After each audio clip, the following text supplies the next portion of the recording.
네, 오늘은 미문 앞 거린이라는 제목으로 하나님 말씀 나누겠습니다.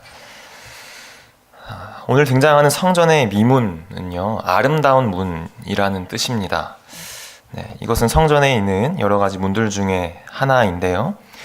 이름에 걸맞게 실제로 금과 청동 이런 것들로 그 속이 아름답게 이렇게 꾸며져 있는 그런 문이었습니다. 오늘 그 아름다운 문 곁에 나면서부터 걷지 못하는 안진뱅이가 한 사람 있습니다. 그는 거기에서 성전 안에 그 문 앞에서 늘 구걸을 하는 걸인이었습니다. 네, 오늘 제목과 같은 것이죠. 미문 앞에 있는 걸인입니다. 화려하고 아름다운 문과 전혀 어울리지 않는 이 걸인, 그런 모습. 성전의 영광스러움과도 전혀 어울릴 것 같지 않은 그 거린의 모습이 오늘 구절의 이 장면입니다. 미문은 이방인의 뜰에서 여인의 뜰로 가는 그 사이에 있는 문이었습니다. 성전에 있는 뜰은요, 여러 가지 뜰은 서로 구분된 이렇게 단계적으로 있는 이렇게 뜰이 이렇게 있는데 그 사이는 구분이 되어 있고 그 사이에는 들어갈 수 있도록 문이 있습니다. 가장 바깥에는 이방인의 뜰이 있고요. 그리고 그 다음 단계가 이제 여인의 뜰인데 그 사이에 있는 문이 미문이었죠. 이 이름처럼 이방인들은 이방인의 뜰까지만 들어올 수 있었습니다. 그리고 그 안쪽으로는 여인의 뜰부터는 이제 이스라엘 백성들이 들어갈 수 있었겠죠. 그러니까 미문은 하나님의 백성들만 들어갈 수 있는 문이었던 것입니다. 이방인들은 더 갈 수 없는 문이었죠. 또 당시에는 맹인이나 다리 저는 자들, 이들을 이제 흠 있는 자들이라고 이제 이야기를 했죠. 하나님 앞에 그들은 나아갈 수 없었어요. 율법에 의해서 그들은 하나님 앞에 음식을 드리고 제사를 드리러 나아갈 수 없었습니다. 심지어는 제사장들이라고 하더라도 몸에 흠이 생기면 제사를 드릴 수 없게 되어 있었습니다. 또한 당시에 장애를 갖고 질병을 가진 사람들은 하나님께 저주를 받았다 하여 사람들로부터 멸시와 격리를 받았죠. 그럼 이 사람의 처지를 한번 생각해 봅시다. 하나님의 성전, 하나님과 그 백성이 만나는 그런 곳, 하나님의 임재와 영광이 있는 곳, 그것이 거린의 눈앞에 있어요. 그곳에 들어갈 수 있는 그 문이 그 앞에 있습니다. 그러나 그 앞에서 결코 들어갈 수 없던 것이 이 거린이 처한 상황이었습니다. 이 거리는 희망이 없습니다. 그저 구걸하여서 그날 먹고 사는 것 정도가 다였죠. 달이 낳는 것을 이제 더 이상 기대도 할 수 없게 되었습니다. 날 때부터 그러하였고 아무도 그 세월 동안 누구도 고칠 수가 없었기 때문입니다. 절망이라는 것이 이 사람의 처지를 가장 잘 나타내는 표현이었을 겁니다. 참 불쌍해 보입니다. 비극적이죠. 그 문 앞에 서 있는 이 거린의 모습. 그러나 여러분, 이 거린의 모습이 바로 우리의 모습과 같았다는 것을 느끼십니까? 날 때부터 걷지 못했던 이 사람처럼 우리도 날 때부터 죄인이었습니다. 하나님의 영광이 절대로 그분 가까이에 갈 수 없는 죄인이었죠. 우리 눈앞에 미문이 있어요. 하나님께 가는 문이 있지만 그것은 그림의 떡처럼 우리는 그분 앞에 나아갈 수 없는 죄인이었습니다. 하나님의 뜻이 담긴 아름다운 율법이 인간에게 주어졌죠. 하지만 그것을 다 지켜서 행할 수 없었습니다. 그림의 떡인 것이죠. 아무도 그런 방식으로 하나님 앞에 의를 얻을 수 없었습니다. 눈앞에 있는 아름다운 그 성전의 미문과 그 안에 있는 하나님의 영광, 그러나 코앞에서 들어갈 생각조차 할 수 없는 이 거린의 모습, 죄인된 인간의 모습과 닮아 있습니다. 그리고 우리의 처지도 그러했죠. 자, 그런데 오늘 이 거린에게 엄청난 사건이 일어납니다. 바로 사도 베드로와 요한과 만나는 일이 일어납니다. 메시아 예수 그리스도의 사도들을 만나는 거죠. 베드로는 그 사람에게 가서 어떻게 합니까? 그리스도의 이름으로 명하여 이 사람을 일으켜 세우는 엄청난 기적을 예수 그리스도의 이름으로 나타냅니다. 그는 곧 다리에 힘을 얻어 일어서서 뛰고 걷고 그리고 함께 그 미문 안으로 들어가 주님을 찬양하는 모습을 보여줍니다. 이사야 35장 5절과 6절 말씀이 있습니다. 한번 같이 읽겠습니다. 시작.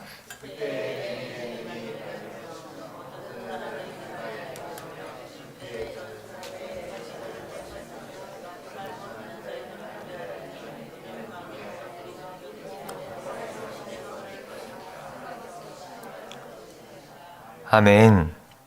메시아가 와서 하나님 나라를 임하게 하실 때 일어나는 일을 이사야가 예언하고 있는 장면입니다. 저는 자는 사슴과 같이 뛰리라.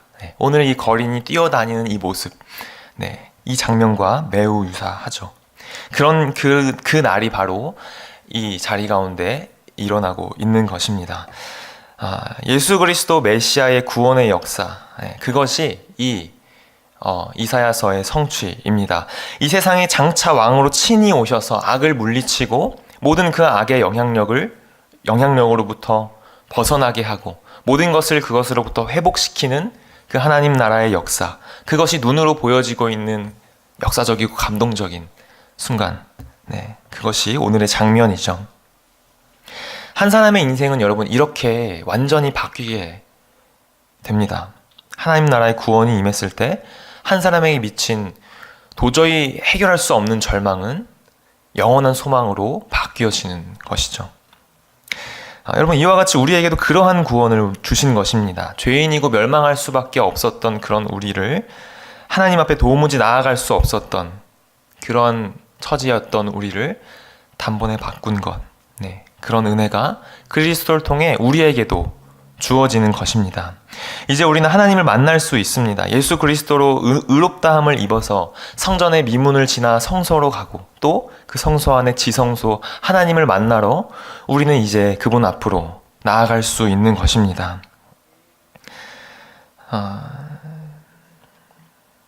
여러분 오늘 본문에 있는 안진뱅이가 겪은 구원, 여러분 그 구원이 무엇인지를 정확히 보고 계십니까?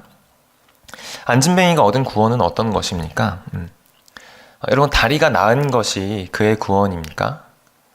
다리가 나은 것 자체가, 그가 일어날 수 있었다는 것, 이제는 걷고 뛸 수 있었다는 것, 그의 평생의 소원이 이루어졌다라는 게 그의 구원입니까? 여러분 그것이 아니죠. 그가 얻은 구원은요, 다리가 얻어서 그의 소원이 성취되는 것이 구원이 아니에요. 그의 구원은 무엇이에요? 그가 다리가 나아서 이제는 그 성전으로 가서 하나님을 만나고 그분과 함께 할 수 있는 것. 여러분 그것이 이 사람이 가진 구원의 본질이죠. 여러분 우리에게 있어서의 구원의 본질도 그러합니다. 구원이 주는 여러 가지 혜택들과 많은 좋은 것들이 있지만 그 핵심에는 어떤 것입니까? 그것에는 주님과 회복된 관계가 있는 것입니다. 그러나 여러분 우리가 실제로 나에게 있어서 실제적인 우리가 구원으로 느끼는 것은 어떠한 것들입니까? 여러분 구원이라는 말은요 우리가 흔히 영생을 얻었다 할 때 혹은 지옥에서 천국으로 건짐을 받았다 할 때 주로 많이 표현할 때가 많습니다. 이것은 죽고 나서의 어떤 내세적인 의미에서의 구원이라고 할 수 있겠죠. 그러나 여러분 죽기 전에 지금의 삶에서의 구원, 지금 내 삶에서의 구원은 여러분 무엇이라고 여러분 실제로 여기십니까? 내 삶에서 이것만 이루어지면 정말 좋겠다고 하는 소원, 내 평생에 이것만 이루면 정말 여한이 없겠다고 할 만큼 그러한 제목은 무엇입니까? 내 삶의 이상향이죠. 여러분 그것이 우리의 삶의 지금 이 생에서의 나의 구원이다 라고도 표현할 수 있는 것 같습니다. 안진뱅이들에게 다리가 낫는 것이 얼마나 그의 구원이었겠어요? 얼마나 삶의 그러한 궁극적인 그런 목적이었겠습니까? 그러나 여러분 정말로 이 생에서의 구원, 이 생에서의 삶의 구원이 따로 있고 내세에서의 구원이 그렇게 따로따로 있다면 여러분 이게 과연 정상일까요? 잘된 것일까요?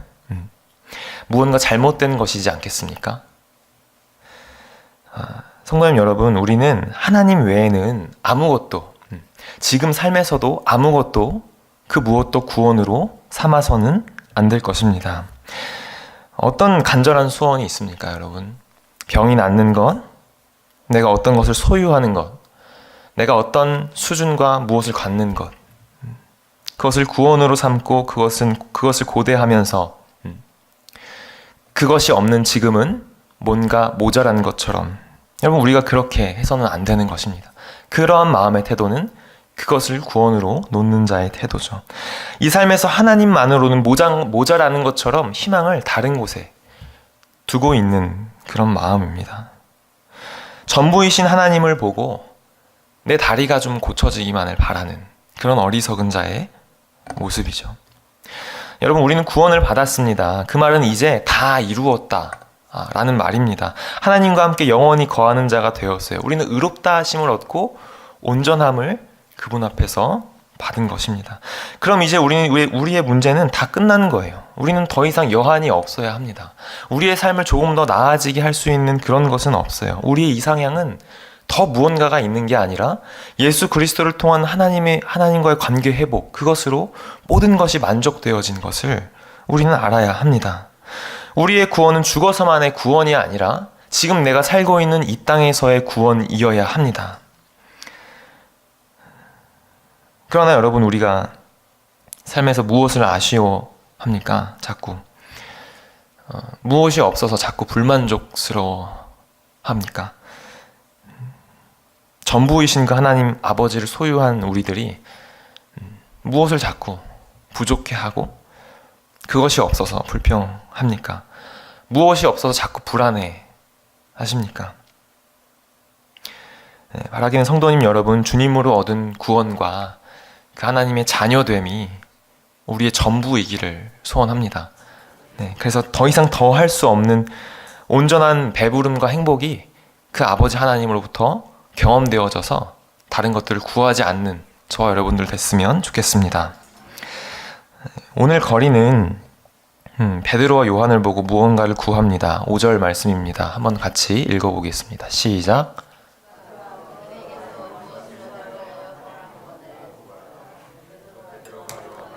주목하여 이르되 우리를 보라 하니 그에게서 무엇을 얻을까 하여 바라보거늘.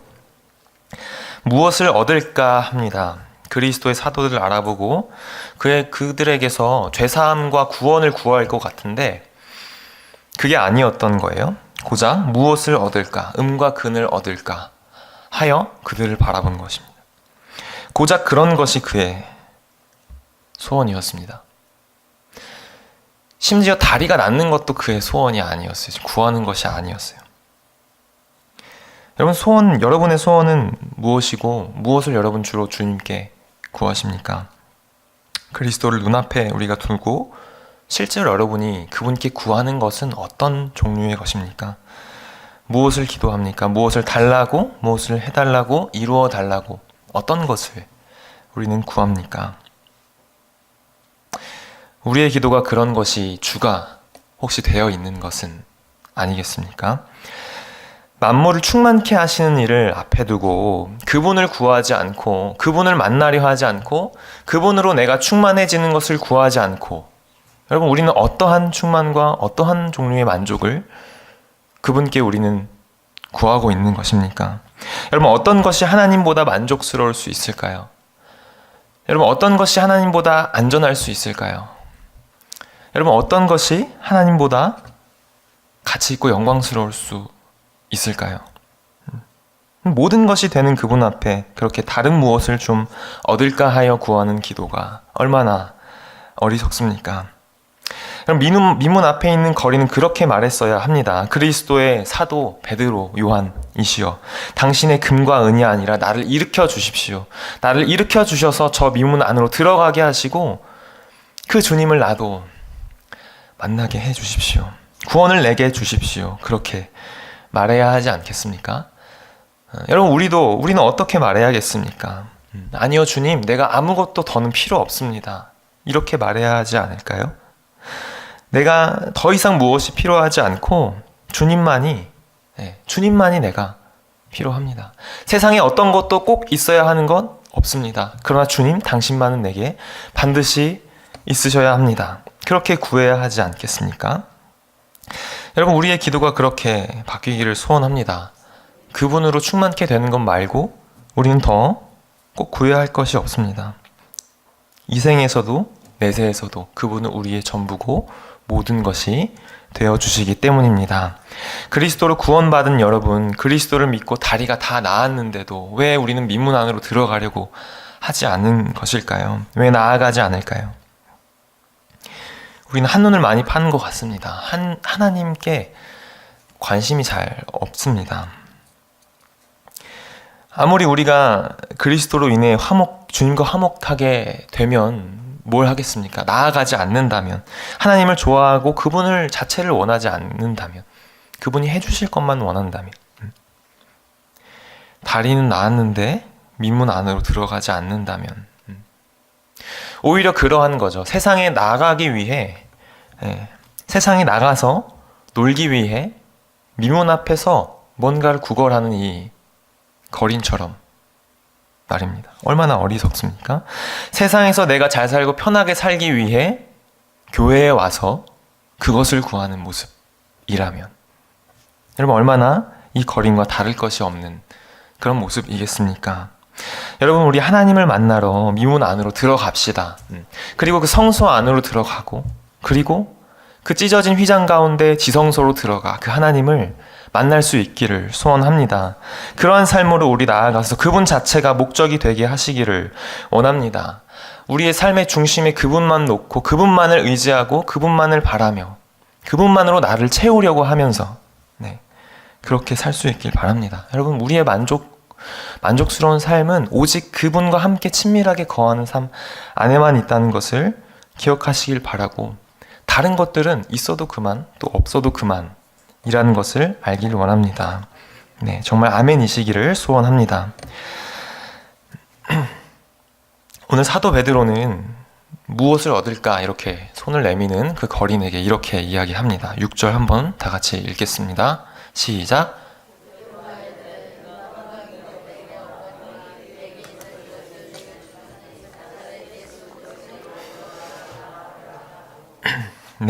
여러분, 베드로는 거린이 구하지 않은 것을 지금 주고 있습니다. 거린 자신도 모르고 있는 자기의 문제의 핵심을 찔러 그것을 주고 있습니다. 자기 자신도 모르고 있는 문제의 해결, 자기 자신도 모르는 자신의 전부를, 그것을 주고 있습니다. 예수 그리스도의 이름을 줍니다. 그를 전부 채우고도 남게 하는 그 이름을 줍니다. 여러분, 우리도 이웃에게 그것을 주어야 합니다. 그들은 달라고 하지 않겠지만 우리는 그 이름을 주어야 합니다. 그들을 진짜로 채워줄 그것을 주어야 합니다. 은과 금은 내가 줄 게 없지만 나사렛 예수의 이름을 우리는 그들에게 주어야 합니다. 다리가 망가져서 정말 주저앉아서 돈 몇 푼이나 바라면서 사는 그 안타까운 인생들에게 우리가 줄 것은 그런 돈 몇 푼이 아니라 그의 다리를 낫게 하여 하나님을 보게 하는 그 예수 그리스도의 이름인 줄로 믿습니다. 세상에 나가면 얼마나 그런 사람들이 많습니까? 망가진 다리로 하나님과 깨어진 그러한 상태로 주저앉아서 있는 자들. 고작 한다는 것이 자기네들끼리 그렇게 구걸해서 얻은 돈으로 서로 싸우고 물고 뜯고 하는 그런 모습들 아닙니까? 네가 더 잘났네, 너는 더 많네 하면서 싸우는 모습들. 그런 걸로 질투하고 목숨 거는 사람들. 여러분, 그들에게 다가가시기를 바랍니다. 그리고 그렇게 싸우는 그들의 눈을 완전히 달라지게 만드는, 그들의 다리를 고치는 예수 그리스도의 이름을 주시고, 그들이 그 예수 그리스도로 인해 다리가 성해지고 주님을 만나 완전히 다른 삶으로 살 수 있도록 그렇게 그들을 인도하고자 하는 여러분들이 다 되시기를 바랍니다. 말씀을 마무리하겠습니다. 미문 앞에 있는 거린이었던 우리가 그리스도를 통해 얻은 것이 무엇인지를 잊지 맙시다. 우리가 얻은 것은 우리의 전부이신 하나님입니다. 내 삶에서 내 소원을 이루고 내 원하는 것을 얻기 위해서 사는 것은 이 거린처럼, 이 거린의 삶으로 돌아가는 것입니다. 오직 우리의 전부이시며 보물이신 그 하나님 아버지를 늘 가까이 하시고 오직 그분과 함께 이 삶을 살아갈 수 있는 저와 여러분 모든 성도님들 다 되실 수 있기를 간절히 소원합니다.